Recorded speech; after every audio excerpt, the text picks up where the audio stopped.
goodness. What a perfect 5x5 specimen. He's got a little kicker down there on the base. He's got a big old honking Roman nose. He's just a tank of a deer. Large.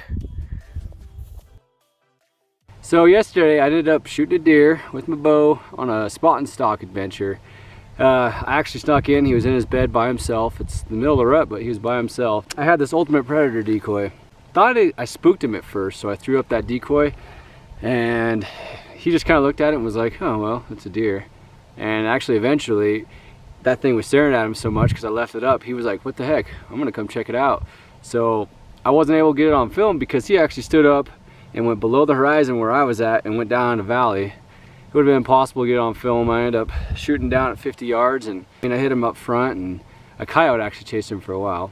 Ended up getting him, but moral of the story here is I think it'd be kind of cool to go through, tell you what I do on spot and stalk, kind of some tips that might help you guys out. I've gotten several spot and stalk deer now.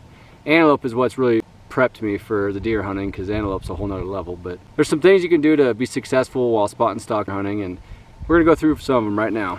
If there's anything to learn, rule number one is wind. Just like stand hunting, you always have to play the wind. Usually I like to pick a day that's pretty dang windy. 15 mile an hour is about ideal. Once you get past 20, it's like hard to make a shot. Wind is huge because it covers up all the noise while you're moving in. And the other thing is a solid wind direction. You don't know what's on the other side of the hill.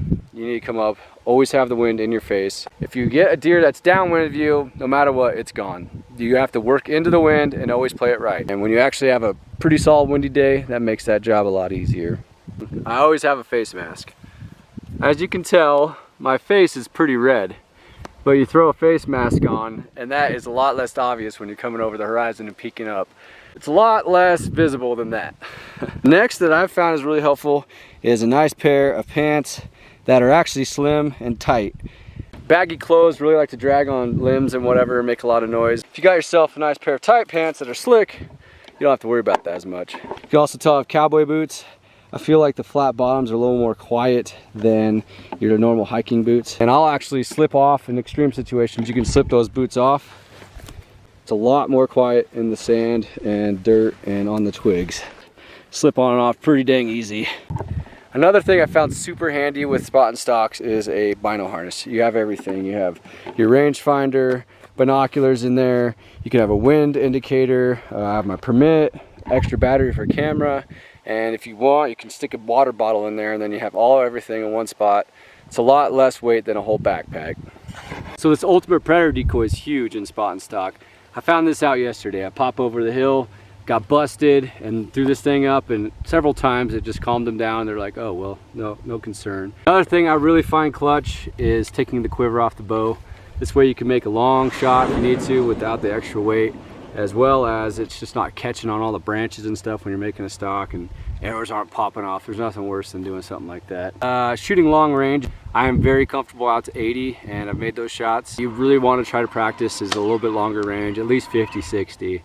You'll find yourself in a lot of those situations. It's just really handy if you can shoot that far and efficiently. Okay, some might think this is obnoxious, but this is how many pins I have. I think I have it rigged up with 9 now. I shoot pretty long range. I think it's a lot better than doing your single pin sight in the moment of truth. A lot of times things are happening quick, so I think having a preset amount of pins that you absolutely know what ranges are each pin, as well as a good level, because shooting long distance you want to be as level as possible. I like to keep my stabilizer pretty short and small. It's not getting caught on everything that way. Vantage points go a long way to a successful spot and stalk.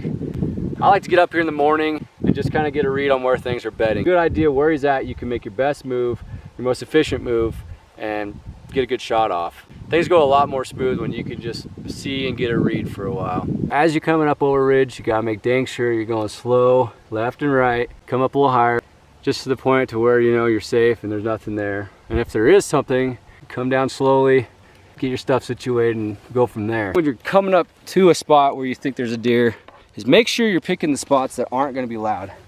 So your soft spots in the dirt. Try to avoid scraping against any branches. Just pick these spots wisely, tiptoe across, but also watch ahead of you. These are critical to being quiet and getting up close to everything. When you approach a spot, always go to the spot that has a little bit of brush cover. Don't go to the open spots. You can look through the brush and everything, get an idea where they're at without them seeing you. It also gives a really good cover to when you need to draw. You can come up, make a good shot, and then that way they're just least likely to know you're there. Even though that's the quieter spot, just don't do it. It's practice. Obviously practice makes perfect, but while I'm out hunting on a given day, pretend like I'm actually in a hunting scenario, get all my gear on, and just pretend like a deer's over there. So I'll actually get back, crawl up, nice and easy. Okay, got my range. If I have to, draw sideways, come up slowly, and raise. Otherwise, if you don't want to hurt yourself or risk blowing up your bow, just start low, draw back, then come up, pretend like you're settling in on that deer, boom, make a good shot. Kind of know where your bow's shooting for that day. It just helps just to know, and it gives you that much more confidence. Every little thing helps when it comes to actually getting it done in the moment of truth. So like I say, I like to practice like real life scenario. Right now I'm just barely below the ridge, drawing smoothly, coming back, settling on a spot.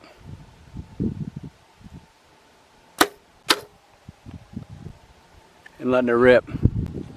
Smoke City. That would have been right in the pumper. Small game head, essential on a spot and stalk day. This helps for practicing when you're shooting at dirt banks or whatever. You don't want to shoot your broadheads.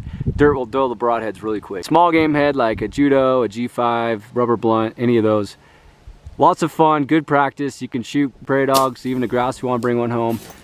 Those come in clutch for a fun day. I think the most important thing about spot and stalk hunting is you just get to be out here roaming the earth, getting to cover a lot of ground.